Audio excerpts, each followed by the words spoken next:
Hi, everybody. Oh, I'm so excited for this episode. Danielle Tudahl, otherwise known as the LA Raver, is a queer nightlife icon. I have known her just from running events.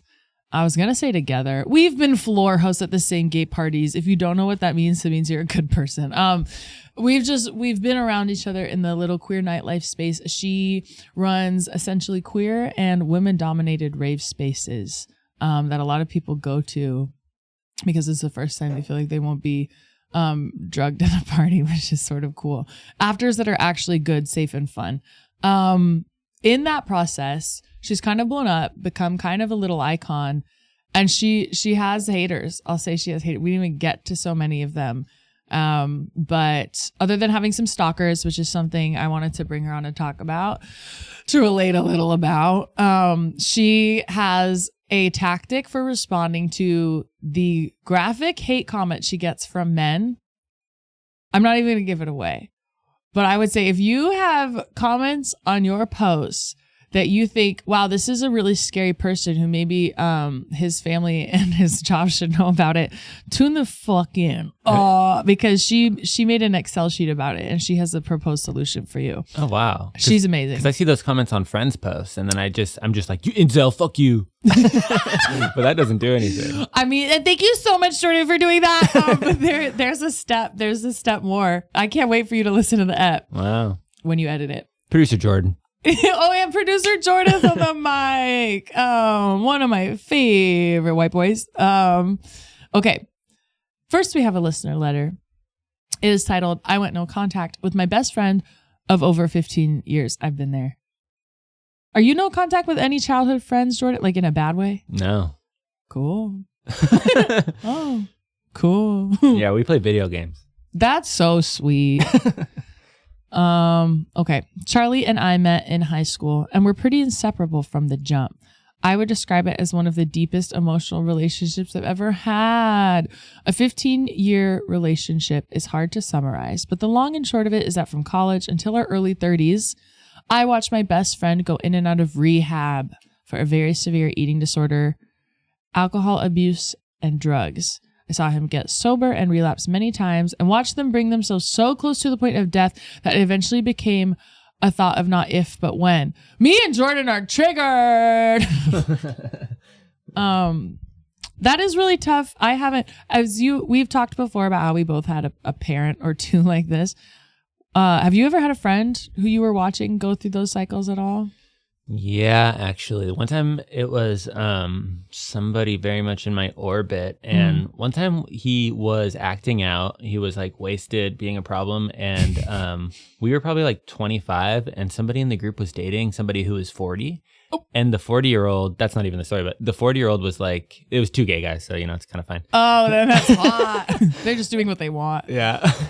But the 40-year-old was like, you guys just got to kick him out of your life. And all of us were like, no, what do you mean? He needs our help. We can't kick him out of our life. And he's like, you can't change him. He's going to be who he is. You have to move on. And it wasn't until like 5 years passed before I was like, I think he was right. Dude, this is why you gotta have a huge age gap if you're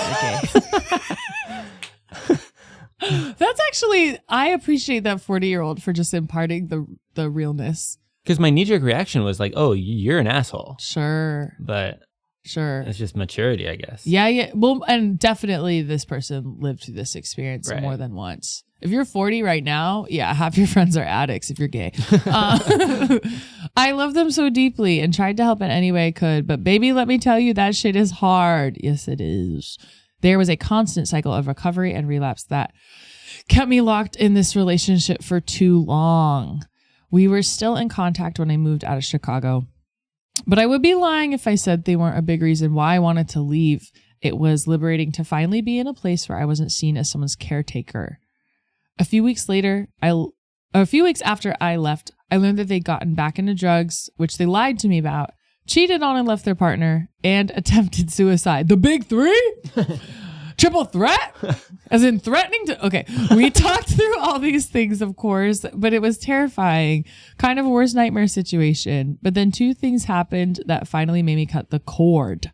First, my very good friend made it really clear to me that I was stuck in this cycle, that there is no way that this was ever going to end unless I remove myself from it. Second, the final straw was when they called me one night and started going on and on about how they were going to start drinking again and making all of those excuses for why it made sense. It obviously did not. And I realized that they had been drinking the entire time we'd been on the phone. And that was it for me. I would not be going on this ride again. And frankly, my life has only improved. Damn, shout out to you. Sad, but a happy ending compared to a lot of these intros. A happy ending for the listener. Yeah, man, it really is. I don't know why I'm having this realization right now, but like the cycle of being in and out of someone else's like relapse and recovery is so parallel to like an abuse cycle, like the highs and lows and the promises of not repeating. I'm not saying you're like naturally abusive if you are an addict around friends trying to help you, but I think it probably tickles the same part of the brain that keeps you coming back. Yeah. And you know that they want you to be with them wherever they are in the cycle. So if they're saying, yeah, I'm done, you go, yeah, you're done. And then if they're saying, maybe I'm thinking about it, you go, well, it's your decision. It's so complicated. It doesn't have to be on or off all the way. Damn. Once again, we're speaking from experience. Yeah, and one of my closest friends does this, but it's just with weed, and it like the ultimate impact it has on his life is not that big. So it's like it's not that big of a deal. But he just goes on in and out, and I stopped going with him on the ride. I just be like, you always say this. Shut up. I don't want to talk to you. How does your friend respond when you say that? I think it makes him talk to me about it less, but that's maybe a win. Again, a win for you. Yeah, but then it's very lucky that it's just him getting too high. Dude, Marijuana's Anonymous is real. Marijuana's MA is a real program. There's one that meets under one of my regular Al-Anon meetings. Yeah, not to say it doesn't have that. Like, I think it affects people differently. Of course, definitely. Yeah, because for some people it's debilitating. And I think because it's treated so casually, people don't take it seriously as an addiction. Right. It's funny because I go to Al-Anon. I've outed myself every episode. I go to Al-Anon upstairs, and a couple of people have said this at a queer community center. And they're like, I go up here and my partner goes down to MA. And my first thought was like, oh, are you here? Are you in Al-Anon because your partner did weed drugs? And then every time maybe 4 people I've talked to, they're like, no, it's just they stopped drinking, but then we're still doing weed. And I'm like, California sober isn't sober. You're still not present with yourself. You're still self-medicating. So it's almost like the final boss, the graduate degree of going full sober.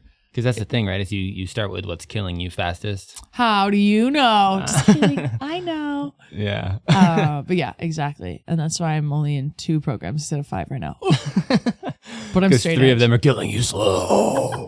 There's just enough overlap. And I pick the meetings I like, if I'm being honest. Great. Well, congrats to you on having a little boundary. Yeah, sometimes we just... I've said this before, I'll say it again. Sometimes you might not be more mature, you might just be tired. You might just be too tired to do something again. And it is hard because it's like that person does need help. Yeah. So if you did spend 15 years helping them, like, it's not something to regret or like to, I don't know. Then you're bad at it. Just kidding. But it is not your job. Yeah. But the T is it's not work you can do. And that's so annoying. And that is why I'm in 2 programs about that specifically. Oh, yeah. And I will be till I die. Well, so it's for the listeners, they did a funny smile. Big ol' smile.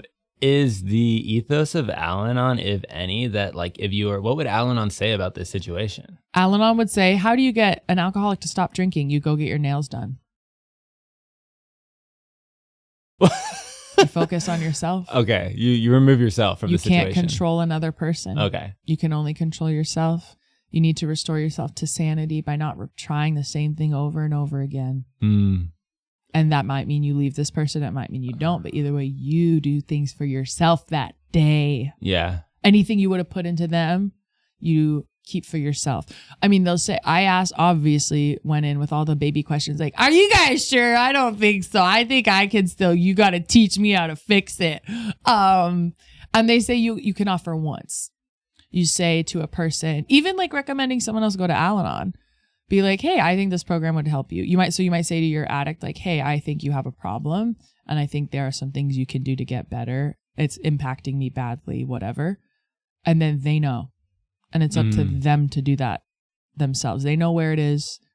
They know where to go. And when I was like, oh, so then if they come back to you, like, they shouldn't even come back to you. They know to go find AA. Like, if they want to find AA, they can do it. And is that mindset? Because that can, I guess if you take that too generally, it can slippery slope into like not having empathy for other people. Is it specifically with substances? I mean, the language is like drinking, but it absolutely applies to like drinking wasn't even the biggest thing my family did. So it applies to like any substance. The idea is that you can maintain empathy for yourself at the same time. Oh. And if you lessen your sense of needing to control someone else, it likely will lessen your sense of frustration and therefore rage. Like a lot of people come into Al-Anon with rage, me included.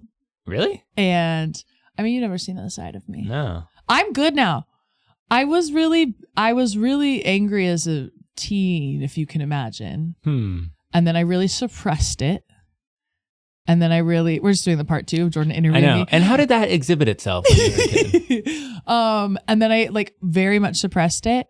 And it finally started coming out, I'd say in the past 4 years. I feel like I've had to learn how to control it a little bit again. Yeah. And that's probably healthy, right? I don't want to do violence in my adult body.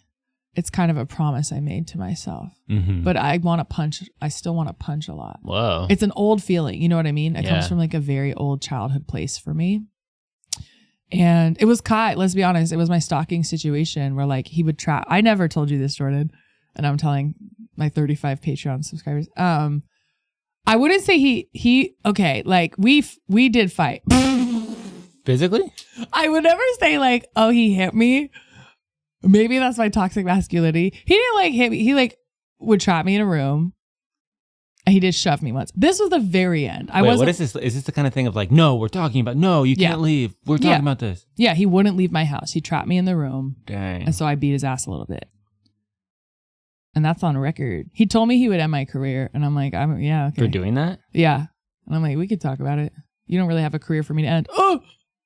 I'll just, yeah, that's no fair. I know. I wasn't even big on Twitter. It wasn't big enough on Twitter to be canceled. No, it was like the most shameful thing I did for a long time because I was like, I don't like that I lashed out. I mean, there's multiple incidents. I don't need to go through every one, but I was like mad at myself that I let myself get that mad, even though he fucking started it. He was crazy. Yeah. And I wanted to leave. From me hearing it, it sounds like you made the right decision, but I'm curious, like, what would current Hay do? Yeah, it's hard to even picture letting myself in that, like, get far enough into that situation again. You know what I mean? Yeah. Like, I think I'm so, I am now so sensitive to red flags and like any amount of someone overstepping. Like the reason why that relationship worked for me is because like my previous person was very much an abandoner, like completely abandoned me. So having someone like be so close and want to be so close and do so much for me, it really did heal a part of me for better or worse. I'm like taking that with me. But then of course they then wouldn't stop and leave me alone and take no for an answer. And that's when it became what it became. It's overcorrecting. And so now when I've come to, I think, a good middle where it's like, I do have a really strong bare minimum of what I expect. But if someone is like being too much of a simp, I don't like it anymore. I'm so sick of it because of that, because of my little stalker ex. I'm like, get the fuck away from it. I'm like probably hypersensitive to anyone who like, if you offer something and then I say no and you push on me at all, I completely disengage. I don't even want to talk about it. Boundaries. I have to learn boundaries the most psycho ways possible. And that's why I'm fun to have as a friend. Yeah. Any other questions for me? I'm like, how long is this episode? We have a half hour intro. Why not? Yeah. No, it's 15 minutes. Great. Yeah. Okay, great. Maybe. Well, thanks for your little thoughtful questions. Yeah. Any other thoughts for for this person. This person? Yeah, I mean, obviously this story just hits so close to home. I think that's why this is all coming up. I will say good for you, and I hope that everyone in this situation has this moment at the end, the final straw where you realize you don't need to go on the ride again. They're also on a ride they don't want to be on, and you don't have to be on a ride you don't want to be on. Yeah, Chicago's nice, but it gets way too cold. You made the right move. But in LA, we have fires. Okay, cool. Well, thanks, Jordan. This is the episode with the LA Raver. Enjoy it.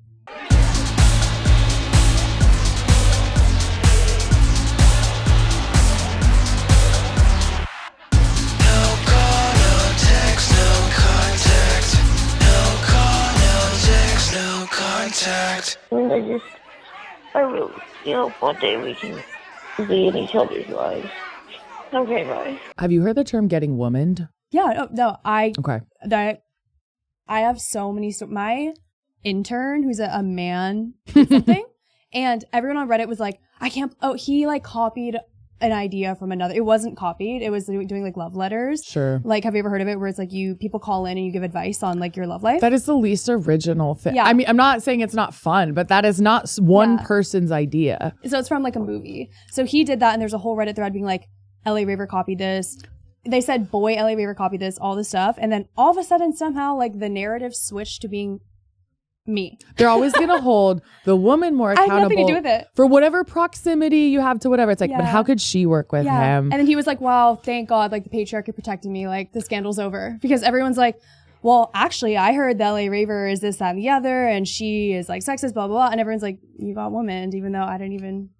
I mean, it was on the LA Raver page, to be fair, but I was like, I didn't even do the content. So yeah, definitely I get womaned all the time, but everyone like knows it. So it's kind of funny because people will be like, they're like, you got womaned again. Okay, I'm glad this is the term. This is the common term. Mm-hmm. And I guess to define for anyone listening, getting womaned is like, basically every woman or femme presenting person is held to an inhumane standard of perfection that will never be achieved because it's defined differently by every single person. Yeah. And how often are men asked to be like good role models? How often are men asked to be like absolutely defensible in every decision they make? Yeah, I actually got a DM this morning. I like just made a TikTok about it because like you see how Madonna got brought out during Speed. I'm like, wow, this is so awesome. So I like reposted. I didn't even repost it. I like liked and commented on like the video. I was like, First Queen at like Madonna. Someone DMs me and is like, I hope you know that Sabrina Carpenter is actually very and culturally insensitive. And like, if your rave company promotes this kind of behavior, like I don't want to go to your events. Oh my God. Because of the reaction she had to that fan. Do you know the thing that just happened with Sabrina? It is undue responsibility put on you. Like that's the thing. I'm like, maybe like that's the thing. Even with me, her, everyone, I'm like, I just feel like women are not allowed to like make a mistake. That's what it is. Or even what could be perceived as a mistake. Like that person also can have that opinion. Yeah. Can you be responsible for like 40,000 people's opinions every single day? Okay, let's go back to the beginning. Okay. Let's go back to the beginning because here's the lore I know about you. Okay.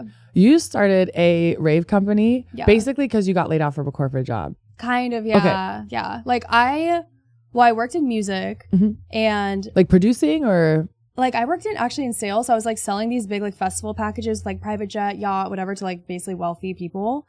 And it was for this huge festival company that had like 700 employees. Like it was like a legit like company. Like some of the headliners were like Justin Bieber, J Balvin. Like it was a real company. Okay. Like, yeah. And, yeah, like it was honestly a huge scandal. There's a whole documentary about it. Like so they didn't pay us twice. But, like everyone kept working there because it was like a dream job. It was like choose your own hours. Everyone was partying together. Everyone was friends. Like the job, like the office had like beer on tap. Oh, I'm sure it's the most fun people that work there. Yeah, everyone was like, so we're like, okay, we're still holding on. They were like, oh, we're just like something happened with our payroll and this, that, and the other. So no one got paid for a month. And then there was this whole like sinister thing that happened in like the back end that we all learned from the documentary. And then one day we log into our phone and we just see like breaking worldwide news, like the company no longer exists. What company is this? It was called Pollen. Pollen. Like they like fell into administration, like they ran out of funding and they just like fully went out of business. Oh and, like, my God. We were still working. That's the part. Like we were all just like working for free. Like you found out you were fired on the news and owed back pay. Basically, yeah. So then yeah, so I like immediately went back to like waiting tables, which also was so hard to get that job. Right. Like I it's literally saturated with people who are going back to waiting tables right now. Yeah, so I started out as like a food runner. I had to like work so hard to become a server, like work so hard to get like a section, get so hard to work like Saturdays, and I like literally had to start over as a server. And since I had so much time like during the day, I just started posting on like TikTok, and I started posting about like going to raves and afters and all this stuff. And then I think I got like maybe 20,000 followers on TikTok, and a company reached out to me, was like, I think you'd be so good at throwing raves. And I was like, well, I have no idea how to do that. And so I just kept pushing it off. I was like, yeah, okay. They're like, we will literally pay you for the rave, and we'll like pay you to like host it and like post about it. So it was like additionally, like it was just guaranteed money. And so I was like, this is just like so silly to say no to. So I was like, okay, whatever. Like I had no idea. Like I was like, I don't even know where to like start. Like I don't know anything about finding a venue. Yeah, finding a how venue. much do DJs get paid? Yeah, like what does a DJ need? Like what equipment do they need? So I started throwing raves, and the first one like was super profitable, and like 400 people came, which is like really crazy for like a nobody. Crazy. And so that was how I started throwing raves. Cool. But yeah. So someone basically was like, you'd be good at this. And you're like, yes. I guess I'm good at this. I like literally owe that person. I still talk to him. That's so sweet. Yeah, I'm like so loyal. It was like a ticketing platform, so I'm like so loyal to them. I'm like, we'll always hype them up. That's the ticketing platform. Yeah, I'm like, there would be no like LA Raver without them. Okay, sweet. Yeah. I guess, yeah, if you had like a mission statement, how would you describe LA Raver? Yeah, well, I feel like this is gonna be like maybe too long for just a mission statement, but no, do it. The first like rave, it really was like everyone there was so sweet and nice. Like I met every single person in the room, and like it is so crazy that two strangers, I literally remember them walking. I scanned all the tickets in, so I met everybody. They came both by themselves, because at the time I was like posting about going to raves by myself. So everyone like came by themselves. Two strangers, like to this day, they're literally best friends. Like I felt like they work for me. Like they're like best friends. They have a whole rave family. Like everyone like connected, and like I see people from this was like 2.5 years ago. I see them at my events, like, and they're all friends. Like everyone's besties. That's so sweet. It was like so sweet. So I feel like at the beginning it was really like, this is actually like a community. It's like people use that word, but like it really was like a community. That's literally what a community building event is, though, that you show up alone and leave with familiar faces that you and everyone knows each other. Like it's so crazy. Like even like my girlfriend, we'll be at events. She's like, wow, it's like you have like an LA Raver, like this is a whole entire section of the rave is like people from LA Raver, because like everyone like met each other. Like a different rave. You're attending some other rave. Like literally went to a rave on Saturday, and we're like looking around, there's like literally 40 people, and like they're just like, some of them work for me, some of them don't. Like it's like everybody met through like LA Raver. It's like so crazy. So when you say they work for you, are they also like party promoters? Like promoters, some of them like they'll scan tickets, like whatever, setup staff. For sure. Yeah. You have a social media business. Yeah, girl. Let's talk about it. Let's talk about it. Yeah. So how many employees do you have? I only pay, I think, 3 or 4 people monthly. But still, that's so much. Yeah. And then I think so I do like a Christmas party every year. And so the first Christmas party, I think we had like 45 people that were like, they're like contractors. And then this year, we do like an awards ceremony. And like LA Raver Awards? Yeah. What are some of the categories? Most likely to like get the most fucked up. Like, Superlative. Like my like operations manager, Julia, she always wins like MVP because she's just like the best. And like one of my DJs, my residents, like also watches my cats when I'm gone. Oh. So it's like best cat sitter. Like, okay. You know? Like fun superlatives. Yeah. Okay, and like cute. I kind of was looking around the room, like everyone on this PowerPoint was there last year. Like I like the same people still work for me. It's like, yeah. So I feel like the mission was very much like community oriented, because a lot of raves I think are obviously for profit, and then also just for people to like go do drugs and get fucked up. So I felt like it was more about like actually meeting people in like the hellscape of the world. A little escape. Yeah. Like a little escape and like community. And also I do feel like even when we do things like volunteer, or we'll be like, hey guys, like this person needs help with whatever, like everyone is it really is like a community. So what, I guess, when you say like a lot of raves are just a place for people to go get fucked up, what do you feel like is different? How is yours different? How did it get that way? I think a lot of it is, I feel like in mine it's like kind of the marketing. Yeah. Like people either like love or hate it, but I feel like I'm attached to the business. So like people know me and they're like, hey, this girl's very outspoken, like very like feminist, like very that's real, community oriented. So I feel like that reflects the demographic. And like a lot of the times when I talk about like feminism, or just like, you know, women empowerment, like queer empowerment, like people do get like upset because they feel like an outcast. But I always say, like, because they're like, why is this a woman's rave? Yeah, they're like, wait, well, why isn't there rape culture at the rave? Yeah, they're like, wait, like, your messaging's not for straight men. I'm like, that's okay. The tea is, though, like, I'm like, I always reply, I'm like, in the numbers, actually 50% of my attendees are men. So it's like, if you're feeling like this isn't for you, like, maybe you're not in the demographic telling on themselves. Yeah, like, maybe you're not in the demographic that we're like trying to have at the party. I wanted to ask you about that because when I've gone to your events, I'm like, oh, it's not like all sapphics. Like I expected mostly lesbians, but I had a great time. I had zero bad interactions with anyone. And it did feel like there were straight boys there, but in a way that was I was not upset about it. Yeah. I wasn't bothered by it. I was like, they're kind of just having their fun, sticking to themselves. It did feel like there was a cultural, like there was a culture set. Yeah, there. I think, well, I started out just doing raves for everybody. Yeah. And then the more and more I started talking about like being queer, the more queer people came. And that's kind of how it started, like why I started throwing more queer events. But I think because it started for like everybody, like those people are so connected like with the LA Raver that, like they know what's up. They know the vibe. And some people will DM me like, hey, can I come to your event? Or like, should I just stay home? And if it's something like at Honey's, I'm like, honestly, maybe just sit this one out. For sure. At a lesbian bar. Event, I'm like, yeah, of course, come. Or I'll say like, you're welcome to come. But like, if it's all women and you clearly, you know, like read the room, maybe go somewhere else this time. I'm happy to recommend another party. But I feel like, again, the people that like follow me and are part of the community are like so respectful and they understand. You know what it reminds me of? Have you gone to Subculture? Yeah. The party here. But familiar, obviously. It's at Catch One, the oldest lesbian bar gay bar in LA. It's like 4 fucking rooms. It's huge. To me, that party every month, and then also years when I've gone, it's like this alternate reality where gay people are the majority. Yeah. It's like queer dominated. And there are straight people there, but they are in their place. Yeah. They know that if they did any fuck shit, they'd be immediately put in their place. So they don't even try. Exactly. And I want to hang out with everybody. Do you know what I mean? I want to bring any type of friend. Like speaking of honeys, I saw a straight couple in front of me once making out at the bar. Oh. And I was just like, and I'm responsible for this opinion, but I was just sort of like, why are you doing that now? Okay, you want to hear the tea though? Yes. Okay, here's the alternate perspective, is that my girlfriend's best friend is trans, but like mask presenting, female presenting girlfriend. They look like a straight couple. Are they T for T? Or one of them's T? Yeah, one of them. And a girl came up to them and was like, you cannot be at Honey's, blah, blah, blah, blah.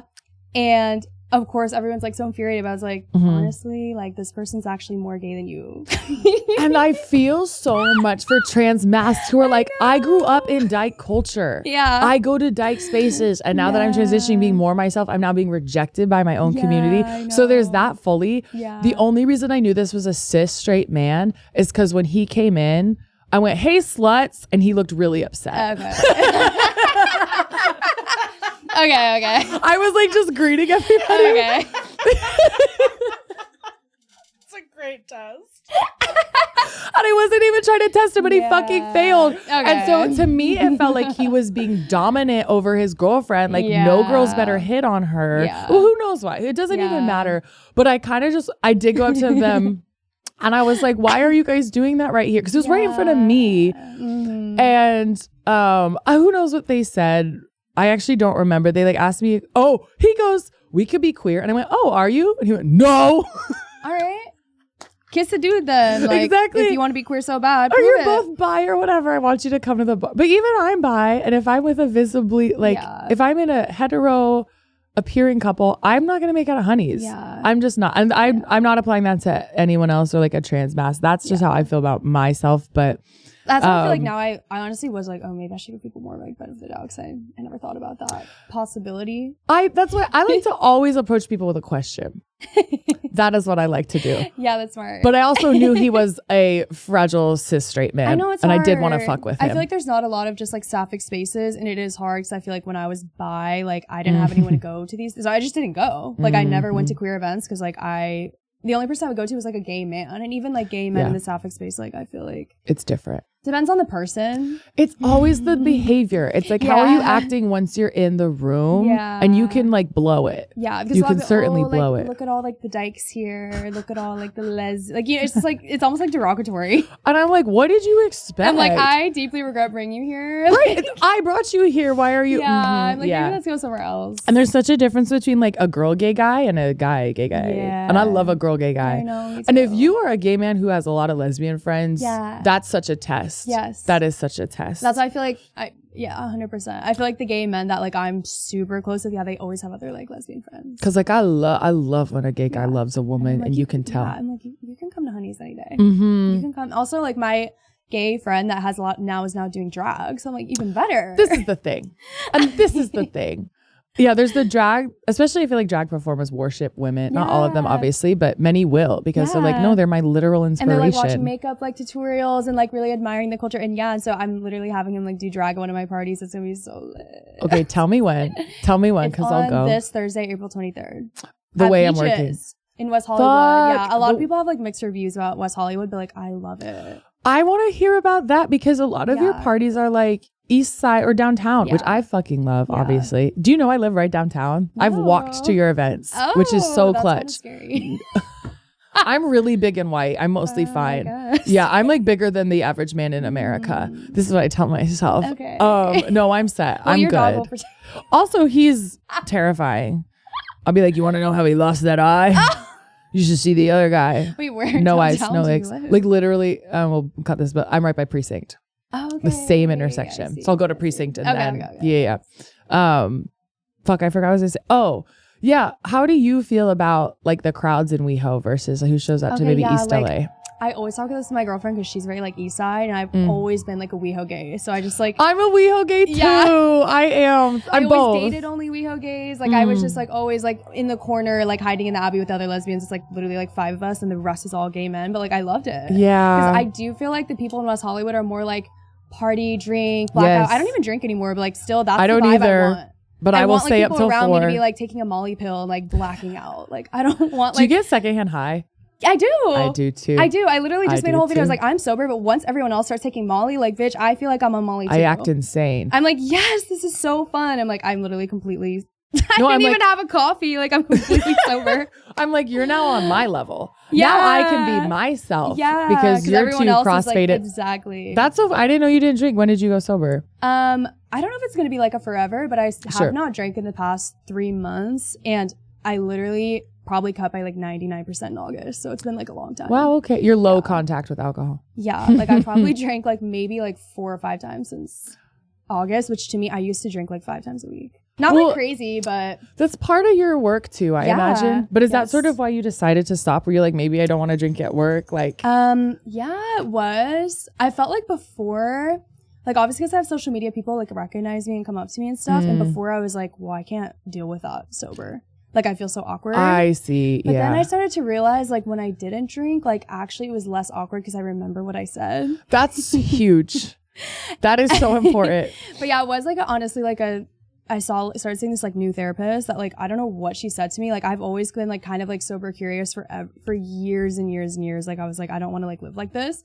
And she was like, like it's not your fault that you feel unsafe when you drink, but like it is a safety hazard. Sure.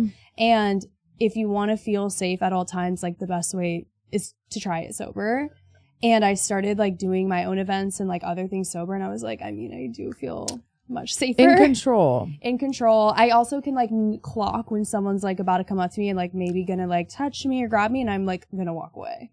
Whereas before I'm like, like, you know. If I'll admit it, like a huge part of me not drinking, and they all know this, but it's like I grew up in a trap house. Like everyone in my family's a fucking addict. So this is me rebelling, is by being like literally pure, like living almost a Mormon lifestyle. Yeah. Except for I do go to raves and I drink caffeine. But yeah, I know for a fact I don't want to do anything where I am not fully in control, which is like a trauma response. But like, is that so bad? No, maybe that's fine. Definitely not. Well, also, I feel like now like the person I'm dating hasn't drank in like 10 years. So that makes it so much easier. That's huge. Because I'm like, well, if she's not drinking, like it's almost, I feel like I'm gonna be weird if I'm drinking. You're in it together. Yeah. I've heard that too, like from people I've been seeing who they drink less around me because they're just like, you make me realize I don't even have to. Exactly. And I'm not, it's nothing to do with me. I'm not proselytizing. And then we're always the last ones there anyways. That is and I've always been that person. I've always been sober and like the last person at the party. I'm so tired. I'm like, what? I think this is what I say to people too. I'm like, I think I can party more because they see my Instagram stories and they're like, you're not a sober person. You're fucking with me right now. Yeah. You're slurring your words right now. I know. But I think that's why I can do so much. Yeah. I've never had to nurse a hangover. I've been like loving it. I feel like it's daunting to think about like doing it forever, but it has been really nice. And you don't have to say like, you don't have to make a rule about it. I know. Yeah. What they even say, not me giving you like advice from 12-step programs, but they're like, what do you want to do today? You know, you just decide like today, do you still not want to? You don't have to put all this pressure on it or anything. And I'm speaking from the Al-Anon perspective. With like, do you want to dump your alcoholic today? No, check in tomorrow. Anyway. Yeah. I actually did have to go to AA court mandated, so I'm very familiar with the process. How was it? At the time, I felt like it just like didn't really like speak to me. Because you weren't an alcoholic. I mean, yes. I feel like the stories that were told in AA were so dramatic. Like, my baby drowned in a bathtub. I drank a bottle of whiskey. I was sober for 10 years and now I lost my entire family and my house is gone and I'm foreclosed. Like, that was like a real story. It's Olympics. My baby almost died in a bathtub. I'm like, went to jail and like, they're like, I'm like, okay, I'm not that. So I was like, maybe I'm not, but I think like, I don't know if there is like a healthy relationship with alcohol. Like that's what I think. There's healthier and healthy less. Did you get like a DUI? Is that why? No. Okay. You don't have to talk about it. Well, I've shared before, but yeah, I got arrested at Coachella like a long time ago. That's kind of a cool cred. That's kind of a sick cred. It wasn't a DUI, but it was like, I literally was in the middle of Sahara and like an undercover cop like got me for something. That's so fucking funny. You would have been at Coachella jail. I really hope you're only proud of that. That only makes you sound like a valid. You're a valid. When you said cut off, I was like, honestly, the girl I was with, and I've also shared this. We're still like acquaintances, but at the time when it happened, they're like, the guy's like literally wearing like jean shorts. He's like, hands behind your back, whatever. I like start going to jail. Not you getting arrested by an undercover cop in jorts. Like I don't know if you know like Tana Mojo, like she got arrested by a guy in a flower crown. I'm like literally saying like jorts. I want to go to Coachella for the first time and get arrested. Yeah, that's what but I like want. the thing is, I was like kind of drunk. I saw like a comedian one time in West Hollywood. This is so random, but like they were doing a bit about they were like when you get a DUI, it's funny because like you're drunk, so it's like funny. And I was like dying laughing, so I was like honestly like I thought it was funny. Like when I got arrested, I was like this is so funny. And then like all of a sudden like my hands were behind my back and they're like taking the thing, and I'm like fuck. Oh, this is real. This is real. But yeah. So anyways, at the time, my like best friend, we were like best friends at the time. She had nothing on her, like nothing. She was doing nothing wrong. Sprinted the other direction. Oh my God. Just as if like she was like a drug dealer. Like they didn't catch her, did they? She wasn't doing anything wrong. Like there was nothing. She didn't have anything. Like there was literally no reason for her to be acting like that. That's so funny. Yeah, like they just like never texted her or anything. They just like went into like go party. I was like, okay. And that's why you're not friends anymore? Yeah. Oh my gosh, it was like such a big drama because I was in a sorority and we both like lived in the same sorority. So it was like literally war. Like whose side were you on?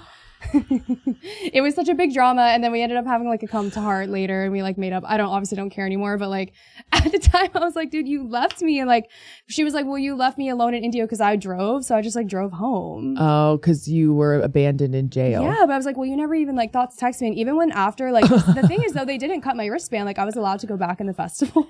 Hell yeah. You spent the night in jail. The cop like literally drove me back and like golf carted me back into the festival right where the scene of the crime with the Sahara tent. I guess where else are you gonna go? I guess he's not just gonna leave you on the street. Serious stuff. Like I didn't like do anything like seriously wrong, you know. So then you weren't the only one that weekend either. No, I'm sure. A bunch of us. We all got dropped back off. Like it was like summer camp. Like back in the festival, ready to go. And everyone else had their friends waiting there. Like every single person in their group was waiting there. And the cop goes, wow, you have shitty ass friends. They didn't even wait for you. The cop said that? Yeah, he was like, wow, you have shitty friends. You're the only one. No one's here waiting for you. And that's law. And that's literally law. Spot. Oh my God. Not even a message. Yeah, it was really crazy. That's an amazing story. And not even why you're here. Yeah. I mean, I loved everything you just shared. And I do just admire you so much. Like queer nightlife is just very important to me, genuinely. And especially like going somewhere late at night. Because I'm a little night owl. Yeah. I know that I'm like, how do we even phrase this? You are like me in that you have gotten some some stalkers of various kinds in your past. Definitely. I mean, just so you know, I've only dated one of my stalkers. The others are randos. Okay. Is yours like a mix as well? I've had like 3 different like stalkers to varying degrees. Actually, maybe 4. Like I just call them stalkers. Like some of them.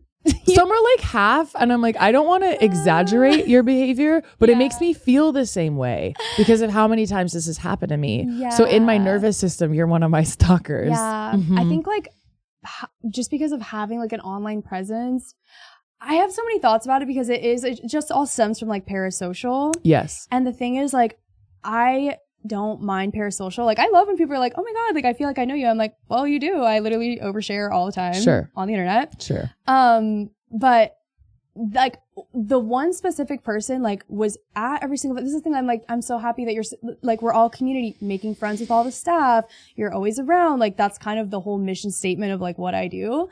So I didn't think anything of it. But then all of a sudden it flipped from being like, oh my God, I love your events, to being like, I'm in love with you. You're in love with me. Like, I'm going to go with you wherever you want. Sending me long paragraphs like the moment we had at your rave was so special to me. And you're like, I had that moment with everyone I knew that night. Well, I'm like, well, I didn't even speak to you. Like, that's the part. I'm like, I didn't even speak to, like, I kind of had gotten a weird vibe. And that's why even my parents were like, why do you hide backstage sometimes? Like at my events, like I'll kind of like hide in the green room. First of all, love that your parents are at your raves. Yeah. They're like, are you going to go out in like the crowd? I'm like, my stalker's here. That sucks that they're stalking you at your own event. But that's the thing, because I feel like with stalkers, it's like once you admit that they're like, I feel like the people, they don't even know that they're stalkers. They don't get how it impacts you. Yeah. Like I think they just think that they're like really big fans. And like the things that they say, like genuinely, I think they believe that they have like a relationship. Like literally like that. This person like doesn't. I think I had sent a message. I honestly forget because this was like 2 years ago. I had sent like a message basically saying like, this is like not okay. And like, you need to stop like contacting me. Is this like a girl, a guy? A guy that was coming to your raves? Yeah. And honestly, like I'm like, it's all coming back to me right now. Cause like, honestly, I haven't thought about it in a while. I kind of just like have the name of the 86 list and it's just like, this person's not allowed, but good. We were all convinced that he was like part of a cult. Like because of the behavior, like I don't want to like say too much in case he like comes across, like I don't want to like reinitiate the stalking or like reinitiate even like just hatred, but like the various comments that he would make, not just to me, but like people around me, like he had no knowledge of like, I don't know how to describe it. Like he had no knowledge about like anything that was like going on. Like I swear if we were like, oh, who's the president? Like he wouldn't know. Like it was just. You're like, where do you go at night? You're like living in a bunker. We didn't know anything about him. He was at every single event. And like he, genuinely was convinced that I was like his like girl, like the love of his life, like girlfriend. That's so scary. Like was trying to figure out like where I lived, was like trying to like kind of like walk me back to my apartment, like stuff like that. Yeah. So. You're like, I need to be walked back to my apartment because of people like you. Anyone else should walk me back. Like in his head, it's like, oh, you're protecting me. Oh no. I've had quite a few people, and honestly, like 2 of the stalkers I've had have been women. Yeah. And the women stalkers for me were so much harder to like be mad at or even be okay. And I want to hear yours, but like the part that I don't think I've shared so far about my like women stalkers. First of all, I thought she was a straight girl. Yeah. Turns out she had a crush on me. And everyone's like, is it her first gay crush? She told me she'd been gay since high school. And I'm like, why didn't you ever say anything? Like you say intense things, but they're not romantic. Yeah. And then like really trying to tell people about that. Like, I don't get why it's a problem that she's trying to do all these things for you. Like what was she doing? So she paid for my yoga membership without asking me. Wait, how did you meet her? She was at a show. Okay. Yeah. Similar to you, I think comedy is so parasocial, even in the room. Because you were having a conversation, but you're the only one talking. Right. And they're like, oh, I got to know you. And like you did. You heard about my weird childhood at Burning Man. You heard about like whatever I talk about that day that is maybe something that wouldn't come up. I've had coworkers come to my shows and they're like, I feel like I know so much more about you in the last 10 minutes than I've like talked to you about in a year. Yeah. So yeah, she came to a show. I guess I crowd worked her, which I forgot. Like I spoke to her. My bad.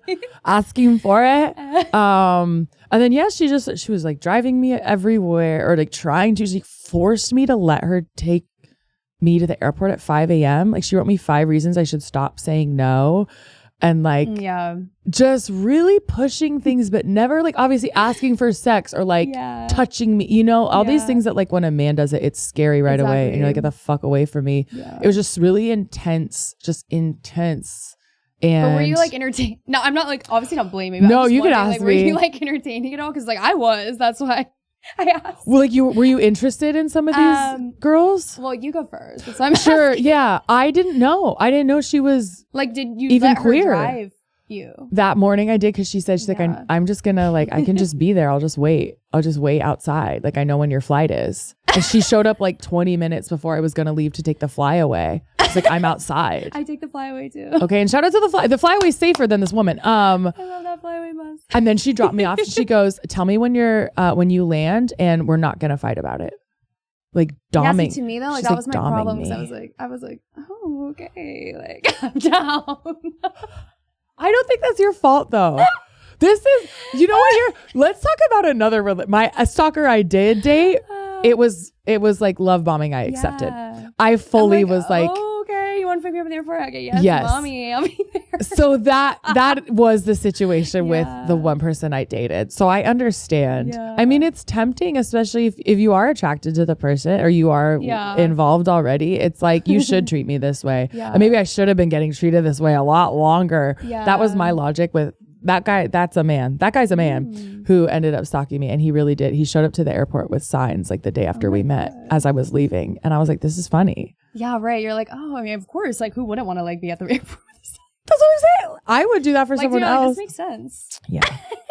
But long story short, I just had to keep telling her, like, I really just didn't see her that way. Also, she's very beautiful. She's like a really sweet person. It's giving very unhealed attachment wounds. Yeah. And she has no idea. Like, she just thinks she has so much to give. And I'm like, but you should keep some for yourself. Yeah. And well, like, that's nice that you even like think that. Oh, that is nice of me, isn't it?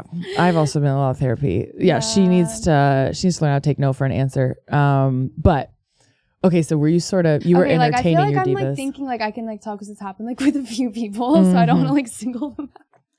Yeah, we can speak in broad terms. Yeah, but I feel like it was like the same story though every time. Like I DJ too. Obviously, I'm like kind of like I'm not that big of like but I'm definitely like kind of like a public figure, especially in the rave community. You're a very niche, yeah. It's very niche. So like I do feel like I obviously get to go to shows for free. Like I'm always gonna be like backstage, artist pass. Like not always, but usually that's part of it. Mm-hmm. And so I've had a lot of like fans, like for example, there was someone that literally, again, they're all at all my shows, which a lot of people come to all my shows, so I don't because they want to go to the show. Yeah, I don't think anything of it. Totally. No, being a regular doesn't make you a stalker. Yeah. Please be a regular like, to our events. Yeah, love it, and like also love when people like talk to me and actually like literally some people that have come to all my shows, like genuinely, I like one of he started as followers at my first event. He had like this glow up backpack, so I recognized him. He's at every show. He invited me to his birthday party at his family's house, and I went. Like, we're friends. Like, you can make friends. We've gone to shows together, so yeah, it has nothing to do with being a regular. Like, I've made a lot of friends that way, but it was like almost love bombing the way. Like, for example, I would do like a toy drive, and this is not about one person. Like, literally, most people did this. Dropped off like $1,000 worth of toys, or like, what's the hey, can I just Venmo you a donation for whatever? Like, I did a charity for like end overdose. Can I just Venmo you the amount? It's like $500. Like, you did it for who? Who is the charity? End overdose. It's like harm reduction. Cool. And just like little things like that. So it's not really for me, but it's like whenever I'm like fundraising for something, it's still like quite a gesture. It's quite a gesture, and I've had multiple people, they're like, let me take you out, let me do this. Like, they'll show up to my event with like a big bouquet of flowers, like so many things I could go on. Like, yeah, let me drive you home. Like, where are you going? Like, just so persistent. And like, and people see this and they're like, why are you complaining about that? So that's the thing. So like in nice. my head, I'm like, I've learned my lesson, but I was like, sometimes there's something about like the persistence that like I low-key like would entertain it. And so that's where I went wrong. Cause like, like, I'd be like, honestly, like, let's say if a girl literally would send me like nudes every day, sexting me, like, saying, I'm like, I mean, you know, so like maybe I like might have kissed her once. This doesn't make it your fault. I know. This does not make it your fault. But that's the part, because then then it's hard to be like, okay, this is really creepy. They know though, that's the thing, because like I've spoken to their friends, I'm like, I feel really uncomfortable now, because like this is the thing, because like I feel like DJs have girls flinging them. Like I literally kind of like empathize with them now because like like all these girls are they're sending me nudes. Like male DJs, flowers. You mean? Like male DJs have girls like coming to them and like you do too. low-key because I feel like I'm so outwardly queer. Like I had people do the same thing for sure. Yeah, I just don't understand because then it's like once I'm actually like speaking with them, I'm like this person knows every single. They're like I'm like oh yeah, I'm going to dinner with like my friend. They're like oh your best friend Morgan that you met in seventh grade and like her family lives in Chicago. Like. Literally knew everything about my life, like a stalker. At least pretend you don't. Like let yes, you tell them. Like things that I've not even posted online. Like it's like you clearly did like a Facebook. That's what I'm saying. So that's the person I'm like, okay, this is like I've made a deep mistake. But then you do. That's when you say when. You do call it. Yeah, I just like kind of stop entertaining. So yeah, I feel like honestly, all of them like they kind of will start like talking to like my friends and stuff because they like want to be in on the group. And so I'll just kind of like really nicely just be like, honestly, this person's like kind of making me uncomfortable, but like it's not their fault because I maybe entertained or maybe I responded to like one of the messages. But this happens. I've talked about this before where like sometimes I'll respond to someone and I have no idea I've responded to them before. Yes. And they think we've had conversations. And to me, it's all one-off random. I have no recollection. I have not connected the dots. Yeah. And they're not even crazy for that. Yeah. If you look at it, if like a court looked at it, they'd be like, you guys are talking. I'd be like, my bad, I didn't know. I know. I literally just didn't know. I feel like I notice it too now because like there are like influencers that and like comedians I like love. Like I literally I'm like, this is my best friend. Like not really because I know what it's like, but I'm like, I can totally see how like the way that I think of them is how people think of me. Yes. And like there was this one like lesbian couple, I was so obsessed with them. And like I love them so much, right? Like they're just like these really cute influencers. They're like having a baby. I'm like, oh my friends. Like they're not really. I saw them drive past me like in LA and I low-key like flipped my head. I was like, oh my God, like that's the influencers I love. I looked them up. I have like more followers than them. I was like, oh my God, like now it all clicked. I was like, that's why people like. It can be anyone. Like exactly what you just said. But I've DM'd them. So like I know if I didn't do what I did and I went after like, remember me? Like we spoke about blah, blah. The perspective We've only spoken flipped. like twice. Yeah. So I get like both ends. So I totally, I think that's why I empathize with like the parasocial because like I have influencers that I like, I cannot wait to see their content. Like I love them. Well, and it's confusing. Our brains aren't evolved for a parasocial relationship. So like, it's very so confusing. Much content and like such like deep personal things. Truly. Or like commenting on like I won't even lie. I've probably like, oh, my friend said this about Biebercella. And it's like, not my friend. It's a TikTok I saw. It's just the way that it doesn't matter where I saw it. I'm just trying to take shortcuts. But no, it's a confusing way to live. Yeah, I've definitely been on both ends. But yeah, definitely a lot of people. I feel bad because it is hard to remember like every single conversation that you have. Especially in that environment, especially in queer. I've said before, like if you meet someone once in queer nightlife, you haven't really met yet. No. You have to talk like 2 or 3 times in a week for it to stick. Yeah. Especially if they're not sober, which you can't assume they are. Right. Okay, so you said you do have like an 86 list. Yeah. What have these people had to do to then earn their way? I have like big ops that have like done big grave things to me. Like some of them personal, some of them like not. I mean, I think that's when I say there's a lot of people that don't like me. Like this would be like kind of included, but there's been a lot of like public drama or like, for example, a lot of people that like never paid me for something or they just straight up are like, I think you're a bitch and I'm not going to pay you. Like literally that I'm like, okay, well, these people are obviously on the 86 list and I have to go in and make sure and ban them from like the ticketing link, from the Instagram, everything. So they don't even see what I'm up to. Oh, because sometimes the location is revealed like later. These, I've literally had like recently I don't think know if I can talk about it because it's like I'm like in like a legal thing, but like someone that's very, I don't know how much I can say. Long story short, someone that's a lot older than me like cussed me out on the phone. Like cussed me out. About what? Something that Okay. Okay, for sure. We don't have to go into the details. Just, like, I'll have to ask the lawyer. Fair.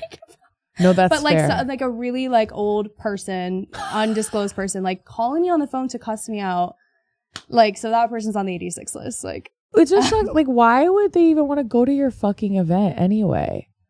I just think they want to go to like sabotage or like, I've had people from like I don't even know if it's like rival. Like to me, I don't care, but I think they think we're like rivals. Sure. And they'll like come to my events with like their shirts on. And I'm like, welcome. Like, thank you guys so much for coming. Like they come to my queer events. I'm like, welcome. I feel this way too. Even like gay bars, I don't feel like are rivals. Yeah, They're I know. like, no, the more gay spaces there are, the better. Yeah. I feel that way even about like whatever.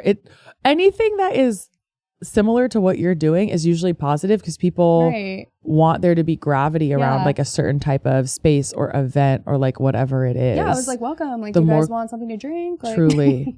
But We're I felt like your their vibe was very colleagues. much like spying. Like, That's so silly. Well, I think of like, I have so many friends who work at like nice restaurants in the Bay. They're all fucking friends though. Yeah. It's not like, oh, that's our rival across the street. It's like, no, Right. we give each other free drinks and hang out after. I know. And they I've probably never, switch around. I've literally never understood that. Like, I've always felt that like there's so, especially in LA, I'm like, there's so many millions of people that live here. Like, there's enough for every single party, every single bar. Your party can be completely sold. We could be literally doing the exact same party with the same headliner, and there's so many people that both shows can be sold out. That's a wonderful. Like- You're also in a good business. You're also in a good business. Yeah. That's awesome. Yeah, I've never understood that. But yeah, I do have like rivals, and then like a lot of people, like honestly, the list is long. Stalkers. I've had like people that I've had like personal like falling outs with that have became such like a big thing. Like I just don't want them at the event, you know? I 100% And then we have people know. that have done things to like my staff. Sorry, my dog is itching. Oh, he's getting a little vocal. So cute. He's pissed off that Aw, ops he have looks like been a cat grave right to you. now. He is a cat. He is trans. That's exactly what my cat says. Okay, I want sorry, to I'm be. distracted. No, he's distracting. He's so funny. Literally, just our producer's taking a picture. I know. Okay, send that to You me. I was trying can't- to take one. Aw. He's a sweet little idiot. I'm just kidding. He's actually extremely smart. What was I gonna say? Oh yeah, like there have been people that at the events, like let's say a guy like comes and like grabs someone or something, like obviously picture 86 list. So that's like Sure. a lot of it too. like randos. Yeah, Randos of that course, have, of course. you know, somehow done something. That's the part though, what you're saying, like most people know that they cannot come and like do this crazy shit at my event because you're promptly banned. Banned, no refund, don't ever come back For again. sure. I have it. And Like, I'm like, jail actually, like if I could. if it's robbing, yeah, Yeah. okay. I do have an ex right now that it's sort of weird because I wouldn't be putting her on my 86 list if she didn't say when I dumped her, we will never speak to she's like, we'll never speak to each other or talk again. Oh. She said it twice because I used to be friends.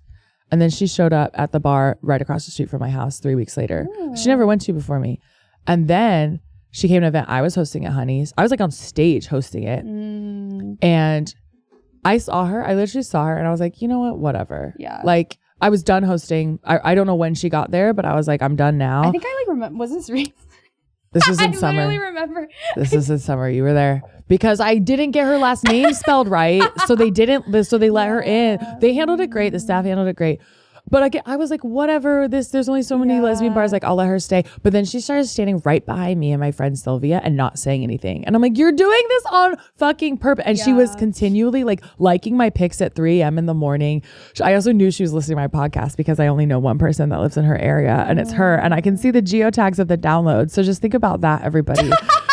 Think about that, my little stalkers. Like, could it be someone else? Yeah, Like, but wow, it's just okay, not. Thank you. Like, biggest fan. I guess. And I would accept it if you didn't like talk shit about me to my friends after and then also say we'd never talk again. I'm like, just pick a side.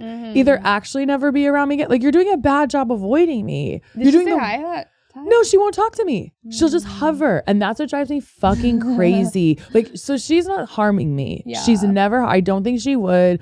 She just, I don't know if it's ego or she's just like wasn't over it or what, but I've now tried to, I was then going at precinct. Yeah. She tried to come in. I saw, she parked in front of my fucking house and that's where I saw her. I saw her from my house. And then she was going to the bar. I was going to be on stage again. I'm like, I'm not okay with that. I'm not okay with her staring at me while I'm working up there. No. And she threw a fucking fit. Like her friend threw a fit. I was just like, you can't ban us. Oh, watch me. And so the bar was like, look, if you don't have like a protective order, like we'll just watch her the whole time she's here. And now we know. Yeah. And like, if there's a record of ongoing behavior, like we can do something about it, but they had to let her in. Yeah. And so I just didn't go on stage that night. Yeah, I wouldn't. Yeah. Absolutely not. Cause I mean, don't want to be stared at. That's like the first thing I go to a venue. I'm like, hey, I have people that cannot be in this venue, period. Or like, yeah, I'm not doing the event. And I can do that now. Like at Honey's, they wouldn't question me. Of course. I think they've just had. I mean, I think they Can could I be. say? I don't want to say this publicly, maybe, but the manager was like, "We have people do this for bullshit reasons, so I just have to be careful." And he's they like, could sue the venue. Yeah. "Which is real. Which is real." Yeah. Okay, something else. that I want to talk to you about because I hate the word badass because I don't know why it feels condescending, but I don't know another word. Yeah.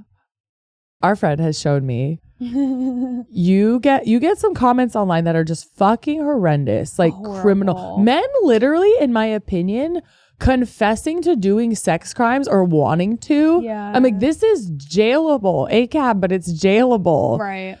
And you have a way of handling that. Yeah.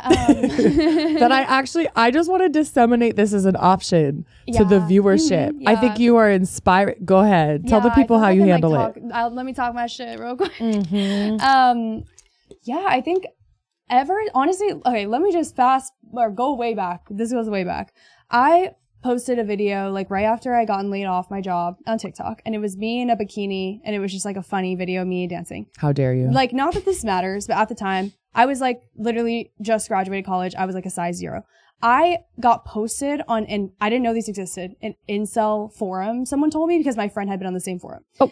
They have their own like online communities. I literally got 500, literally like more than 500. Like I literally went through. It's you can't even see the bottom. It's all plus size, fat. You're fat. Like you're plus size, fatherless. You have a disgusting body. I cannot express to you enough. I was at the time a size 0. No, you're tiny. You're a tiny person. Like honestly, I'm looking at the comments. I'm like, this isn't even true. Like it's just like simply not true. Like it's not even an insult. Like okay, cool. Like I don't care. But that was my first like insight into like how horrible, like I don't know what, like it, like at the time I didn't know what happened because it was just so, and it was nonstop to the point where people that I hadn't spoken to in years, like ex-boyfriends of mine hadn't spoken to in years, were like, hey, I saw the comments on your video, are you okay? Oh man. Because like I literally was just getting like viscerally bullied. Damn. You are so fat, you're disgusting. And I'm just like, what? Like I'm like, I love myself, so you have the wrong bitch. Like I don't care what you think of me, and that's always how I felt. So that's the same sense. This was years ago. Yeah. And so since then, like I have always gotten like just comments like that. They're usually far in between. But I think a lot of my content that I speak about is like sexual assault. One, because it's happened to me like on the job. Like while I'm working at my events, like I own the event. Like I literally own the event. I have hired the security. I have rented the venue. I have hired the DJ, and then like the DJ is going to come grab me. Like that's just crazy. So of course you've been assaulted by your own employees. I mean, I'm not surprised. Yeah. I'm just putting it out there for the people. Right. That's so fucking crazy. As I speak about it, everyone attacks me. Like everyone. It's like, I literally had to take like 3 months off because I was like, this is just like, I'm like, I think we're in like a different reality. Like, I'm like, I don't see what reality like you guys are taking his side. When you say, okay, so when you say attack, they're finding a way to victim blame you. They're like, this isn't, well, he didn't rape you. So like, basically they're like, this isn't real. Like, yeah, like you were asking for it. Like, what were you wearing? Like, just classic. What were you wearing? I'm like, oh, well, I was working, so I was wearing all black sweats. Next question. And like, the reason it happened was because like, this is why I like speak so much about it. It's because I look young. So I was like, hi, my name's Danielle. I am the one you've been messaging on the LA Raver. Like, this is my party. Welcome. And he thought that I was like, trying to like hit on him because like using a line. Yeah, like he thought that I was like, honestly, to be fair, it was probably an honest mistake, but like that's the problem with like the whole industry. And what I was like trying to highlight in my whole like talking about it was like like there are women in this industry, and it's like people couldn't even fathom that like I work there, that they're running shit. Yeah. So that wasn't the one that was like he had to disrespect your power. Yeah. Oh, there's another one. Oh yeah, no, there's another one. So like back before I worked, I got like raped by a DJ, period. Like that's just what happened, period. I'm so sorry. It was like so long ago that like I've healed from it, whatever. I've seen him around. It's whatever. Like, yeah. So I spoke about it. I didn't even name the person because, well, learned my lesson from the other one. So I'm like, okay, clearly not going to name this person. I already know how this is going to go. And like that video was like, this is the thing. It's not even new. It's like every time I speak about it, it's like, I already know what to expect. Like, this is your fault. You're a slut. You shouldn't have been out. Why are you partying anyways? How do people expect a party and not get sex crimed? Like, that's like how they think. Because like I'm like, hang on, because everyone's like, oh, what's your fault for going to party? So you want to go to parties with all men? Right. Is that what you want? Right. Because like, wait, I'm confused. So you guys just, okay, that's honestly, I'm like, honestly, if you guys said you guys want to go party with just all men, I would actually respect you more. All right, you win. I'll stay home. You guys clearly want to party with all men. Okay, great. You guys make your own club over there. You guys go party over there, please. Imagine the smell. Like, please. Like, be my guest. I would love for you guys to do your own. Why don't you guys do your own male-only parties? Truly. I'm sure everyone would love for you guys to do that. Have your own barf. space. I want to barf. So anyways, yeah, everyone's like, it's your fault for partying. It's your fault for drinking. Like, you, like, just And whatever. never y'all's fart. Which they would be doing in that club. If it was all men, they'd be farting it up in the fucking club. Of course, they already are in the Ew. spaces. No, they are. They are. No, Literally, one time I was at a gay bar and this fucking straight wedding party came in and they all just started farting on the fucking... No, I know. I actually made a whole video. I'm like, there's an epidemic of farters, like specifically at raves. I'm like, literally, it was never like this before, and it's like pungent right in my nose because my height. Like, it's like right from it like hits me right in the face to the point where I literally have to move spots. It's your own event. At the party, you're running. Like, I'm at the point where I start saying, like, who farted? Because you're 86. Add you to the You're no on the contact 86 list. Fess up. Like, that's the thing, because if I have to go to the bathroom, I'm going to go to the bathroom and exit the crowd. Like, I'm not going to go make this everyone's problem. Oh my God. I could go on. I could go on. I love that a misspeak turned into like actually tackling Like, something really real. thoughts. No, this is really real. That's so fucking. Yeah, I'm I sorry. know. We were talking about something pretty serious. I'm really sorry. And that's kind of what the podcast is. Oh, okay. Anyways. So you, I've seen one of your. I can't stop thinking about the men farting at the club. I can't. It really is like people were fessing up when I made a video about it too.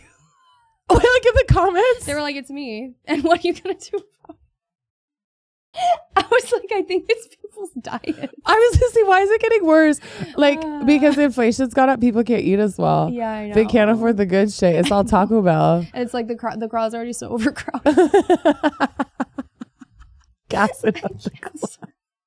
Not gassing up the club. Oh my God. No, I'm glad everything happens for a reason, they say. No, I do remember I was saying that, like, well, yeah, people are like, oh, why are you there? Like, why are you? It's just like, no, they're like, why? Like, it's your fault, whatever. It's your fault that you are a victim. Basically, what they're saying is you should have expected you should have expected to have been raped because you went out. That's literally what they're saying. Like, they're like, well, they like live in the purge. I know, and like that's it. But like, only for women. That's the it's thing. only it's the like, purge for women in their minds.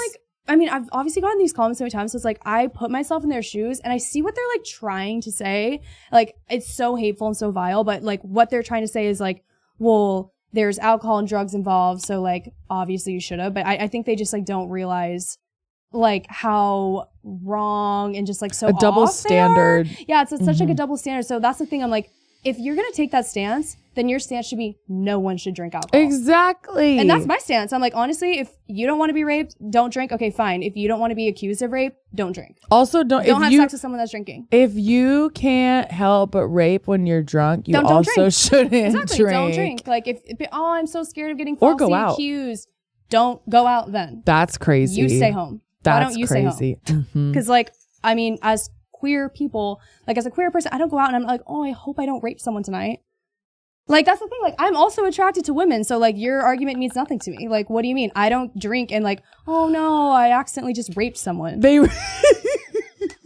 Like, your argument is so stupid. It's crazy. They really think. They really think that's women. A fabulous point. Such a great point. I know. I'm like, what do you guys accidentally You guys don't even know who you're talking to. Like, bitch, I also fuck women. Like, hello. They think fell on it. No, they literally think like. I accidentally slipped and raped someone in the back room after my show where I also DJ. That's the part. They're like, well, you went in the DJ. Oh, every girl in my DJ booth. Oh, I better be careful who I invite in the booth so I don't rape them. Like, dude. I really can't. They don't know who the fuck they're talking about. Bitch, They I really also don't. DJ. No, they really don't. Like, I also DJ and I also sleep with women. So I'm like, it's just all so. I never had a close fucking call. I know. They just really like, think it's so hard. I It's so know. hard to It's avoid. so also the person that was almost like literally raping. twice my age. Like, first of all, like, second of all, why are you even inviting someone that, you know what I mean? Like, it's like you're inviting someone that's 21 into your booth. You know, the whole thing is just like predatory. It truly is, and they never want to put the onus where the onus is due. Yeah. Okay, so you've been getting these horrendous so I got comments. these comments, like literally hundreds, and I don't know what like exactly inspired me. Like, cause like I just was kind of like reading them and just like not internalizing them, but like I just had to deal with it on my own. I'm used to it. So like I just was reading them and just kind of getting depressed because I'm like, this is just like, the thing is when you click on their profiles, yes, a lot of them are burner accounts and bots, but like a lot of them are real people. And they have families. They have jobs, everything. They're proud. They say it with their chest. Turns out. You deserved it. So I don't know what exactly inspired me. I think I maybe had seen like you know what it was? I saw a reel of this girl who was skateboarding and she posted like all the sexist comments and I was like, maybe I should do this.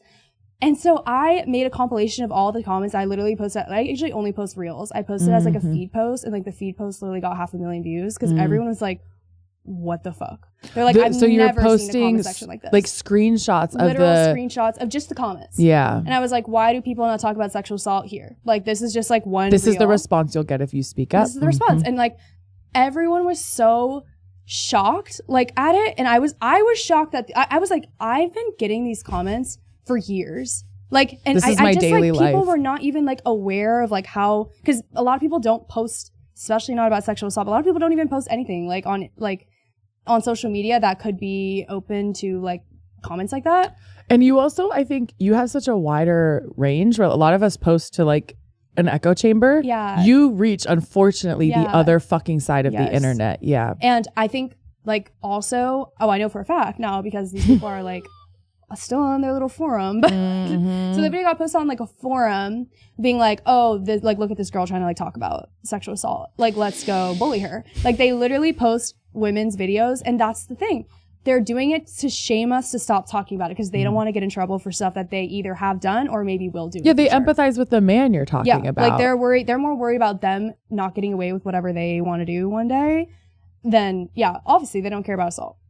And so after I posted that, I was like, you know what? These people are like, this is crazy. Like, I'm just used to it. I'm just so used to these comments, like seeing everyone else like validate this is so horrendous. Like people were like, I can't even read past the first page. How is there like 12 pages of That's this? how I felt. I could not read all of it. Yeah. Like, no one was like, I don't think I couldn't even stomach reading these. And I'm like, I've literally been getting these for years. And I was like, you know what?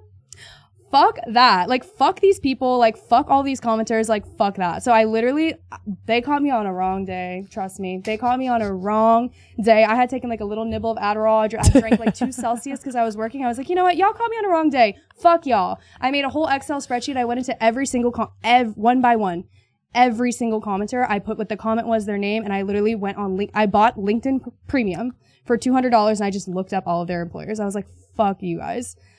So then LinkedIn Premium. Yeah, I bought LinkedIn Premium and everything. Like I was like, I don't give a fuck. Like actually, I don't. So then I started going through and like making a spreadsheet of that's how I know it's hundreds of all the commenters. I literally had sent to Farm like, maybe you can help me. Yeah, like, I'll help. Yeah, like, I will help. I start like all the people that I have jobs. I'm emailing them. Like I was up till like 5 a.m. doing this. Like literally, I was just like so like. I was like, fuck this would feel people. Amazing. Yeah, I was like, honestly, these people get it. You got me on a bad day, honestly, because like I have the time. I'm unemployed now. Like I don't care. Like I literally don't care. So I literally was emailing all of them. So you found you would look up the man by his full name when you could find Correct. it. It wasn't even when you can find it. It was like majority of them are just literally majority of them have them linked in their bio. Head editor at whatever job. Snitching on Producer themselves. Blah, blah, resident DJ at blah blah, and a lot of them worked in the music industry because it was about a DJ. So like many of them worked in the music industry, course. And like I literally see they're planning on here are their upcoming sets, here are their upcoming shows. I'm like, how interesting. So you on LinkedIn were finding their employers and telling their bosses what they did. Oh, 100%. And this is the thing that like I told you before. I used to work in sales. Like my first job, I worked in payroll sales. So I'm so good at finding the HR person. You know how the structure works. Like I literally was selling to like HR directors, like HR coordinators, like HRIS, whatever. That was literally my full-time job for so long. So I was like literally knew exactly like what to call in, what to ask. Like that was know the language to use. Yeah, I'm like, hi, like I have a question. I'm like in the process of an interview or whatever. Like, can I please speak with the HR director? Boom. Like and I'm like, hey, like so funny. Your employee has like left me this comment. I'm like, what's the best email to like send this to? And a lot of people were so upset. I'm like, I didn't say anything besides just forward the comment. That was it. I didn't say anything in the email like this person is bullying me. This person, I literally was just like, hey, your employee left me this comment. I just want to share it. That's it. period. And it speaks for itself. And it speaks for itself. So you had men like following up with you being like, why the fuck did you tell my work? Like the part is, because like honestly, I thought it was funny that I basically was cold calling again. Like I used to cold call when I worked in sales. So I was like, I literally told my parents, I'm like, this is so funny. Like my skills are coming back right now because I'm cold calling. You made a spreadsheet. Yeah, I'm like, hi, this is Danielle Tudahl, like calling from LA Raver. Can I please speak with the HR director? They're like, sure. We'll transfer you right now. And I'm like, hi, like, so nice to meet you. You know what I mean? So I'm like, literally was just made a video on my photo booth to send to my family. Cause I'm like, this is so funny that I'm like using these skills again so many years later. And I posted one of them on Instagram and I call it, yeah, like, I literally think right now it has like 10 million views, that video. That makes me so happy. Yeah. And so then basically, like, the incels have been paying my bills. I was like, all right, bet. Like, honestly, if you guys are interested in this content, I'm happy to share the people that commented because they said it publicly first. Not you collecting the incel dollar. Yeah. I'm like, my they literally God. just funded my trip to Coachella. Thank you, guys.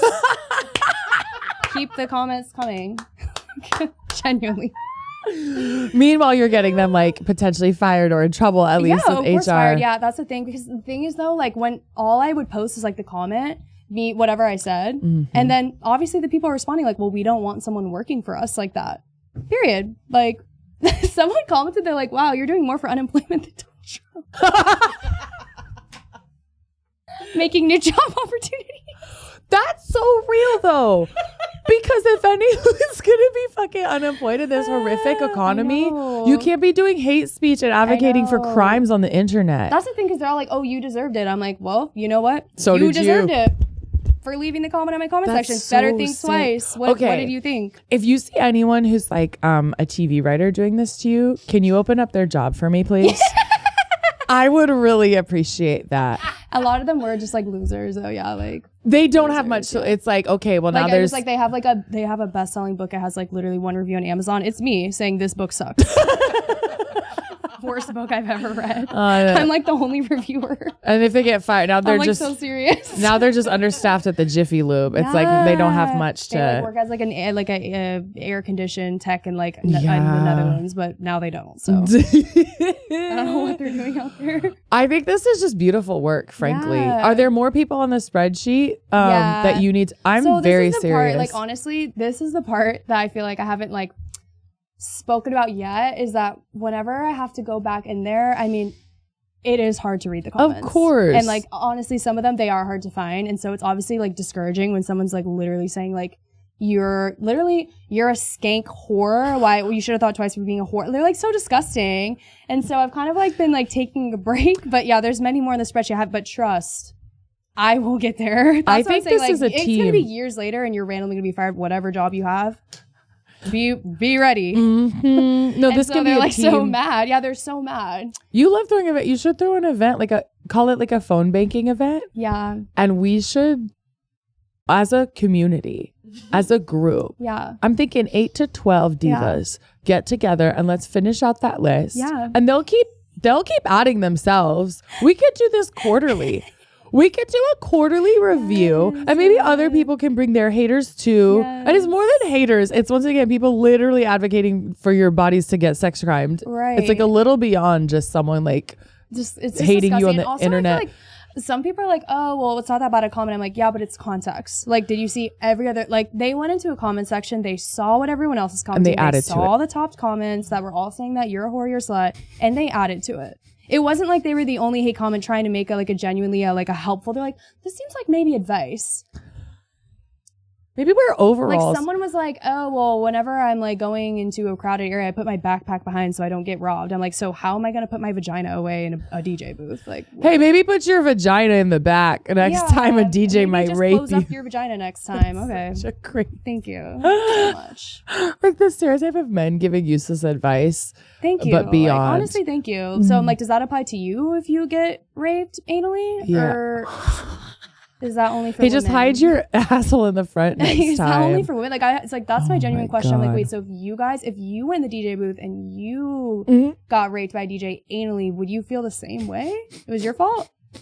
Like, it was your fault, right? Because you were drinking? Or, I'm confused.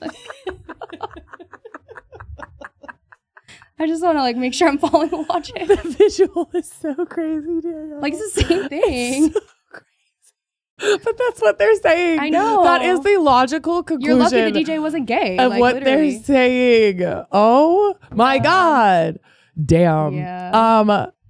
I'm inspired. Yeah. I think that's the part though I was posting though, because I'm like, why are we putting up with this? Like, I was just putting up with them. Like, oh, this is every time I post, like, I'm just expecting these. Here's the thing. Every time someone's not speaking about something, it's because they either think they're alone or think they should be alone with it. You will never find someone who, I actually should rephrase this. Unfortunately, you'll never find a situation where someone isn't like, yeah, me too. Yeah. Even if it's about like the same person, there's never just one. Literally. Like even if you were the first, by the time you speak out, there's gonna be more. Boys. And that's part of like, honestly, not to plug like the podcast, but it's like that's part of why this podcast is important to me, because I am shocked how many people relate to like the things that I've shared or that other people have shared.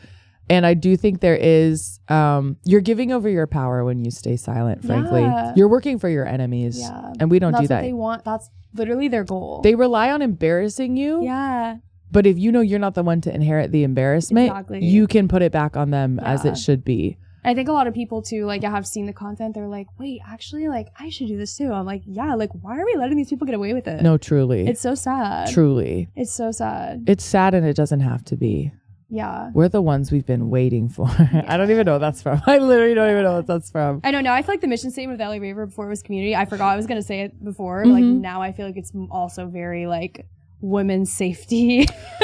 Which is not something focused. Like you just don't have a choice. I know. That was like forced upon you to have to, once again, inherit the responsibility. Yeah. But that being said, like credit to you. Yeah. It's so beautiful and cool that you've established that. Yeah. Like I wouldn't go to most raves ever, would not consider it. I know. People go to the raves like they don't scared. Well, the afters are fucking weird most of the time. They're so expensive and then so weird, and I don't like anybody there. Yeah. I don't like a single person there. Yeah. And yours are just like, you know, that's the thing, without like, question. I've always like loved like the afters, but that's why like I just never questioned that. I mean, I like, they're all afters have their own thing, but I do feel like I have put in a lot of work to make it specifically safer for women and definitely like queer people too, obviously. And every time you do something cool, people are going to fight back. Yeah. Men don't want to see that. Yeah, I mean, the wrong men don't. The best people to my raves though, because everyone's like on my side. They're like, "Fuck these people." It is actually, it is such a testament to you. Yeah, it really is. I'm happy for you. I'm proud of you that you have turned it into. I'm like, it's not even lemons and lemonade. It's like lemons and then like a lemonade business. Yeah, that's like what you've done. Yeah, with the like comment section. Like, please give me something. Truly, to monetization. Yeah, at the very least. I feel like I'm like I guess the last thought maybe that I'll share is that I feel like I'm in a unique position. I'm sure maybe you feel the same way, that like I don't work for anybody. Yeah. I would like, you can't talk about those kind of subjects like publicly. I mean, you can, people do, but like especially in the music industry, like if you're speaking out about the DJ, this is not like a nobody DJ. It's like a very like famous DJ. You can't like be working for a UTA or Wasserman and be like, hey, this DJ raped me. Because it affects their bottom line. Because you're gonna be fired. But like you shouldn't be talking. Like, I mean, I can't say that for sure, but something you're gonna have retaliation. You're deemed a whistleblower, and you may or may not be protected. And like that's such like a big role for you to step into when it's like it should be more normalized. So I feel like a lot of people are like, why are you like still talking about this? I'm like, because who else is gonna? You're so fucking right. Like, who else is gonna talk about these things? Because like when I worked at my festival company, I mean, honestly, this happened before I worked there. I would have never spoken about it because I work in the industry and people are probably friends with this person and work with him. He was probably on one of the lineups that I fucking sold the festival to. Like, and it's just you can't speak out about it. So look at you now. Yeah, I'll never shut up. I never shut up. Name of ep, I'll never shut up, honestly. I love being annoying. Like it's not even annoying though to the right people. Do you know what I mean? Thank you so much for coming on and talking to me about all this. Is there anything that you want to plug? Anything you want the people to know? Should I say like socials or like I'll plug I'll definitely put those in the description. Okay, yeah. You have a couple though. Yeah, I guess talk about the ones that you want us to include. Yeah. Well, obviously my Instagram, Danielle Tudahl, my TikTok, Danny Ashley. You can see me take down the incels. I write a free newsletter that goes out every Wednesday. It's the LARaver.com. Cool. So I put all the best and safest. Safety is really important on that one. So I put like all the safe raves that I would feel comfortable going to by myself. Oh, no. It's like an events calendar. Yeah, like beyond just what you're doing. Oh, that's very cool. Yeah, okay. So that one I think has like 30,000 subscribers. So it's pretty good, like email list. Shout out. Yeah. Okay, great. And then, obviously the LA Raver is my events page. So I just launched the Sapphic Raver, which is just queer events. Mm-hmm. I have a queer event at Beaches Tropicana, April 23rd. And then I have a dubstep event on May 2nd at Dirt Dog Compound. Anything for Pride? Yes. This will probably come out around Pride. Well, I'm going to be DJing Pride Festival. Amazing. On Saturday. In WeHo? Yeah, in WeHo. Okay, cool. So I'll be there at the festival. I think I play at around 2 p.m. Sweet. Or like 1:55. Come be parasocial. So come early. Come be parasocial. It's going to be a vibe. I'll send you the link. Okay, perfect. And then I'm going to be doing it after too on Of course. June 6th. Of course. Okay, Yeah. June 6th. I might be working, but if not, you'll see me there. Period. Thank you so much for coming. Yeah. For sure. Of course. Yay. No call, no text, no contact.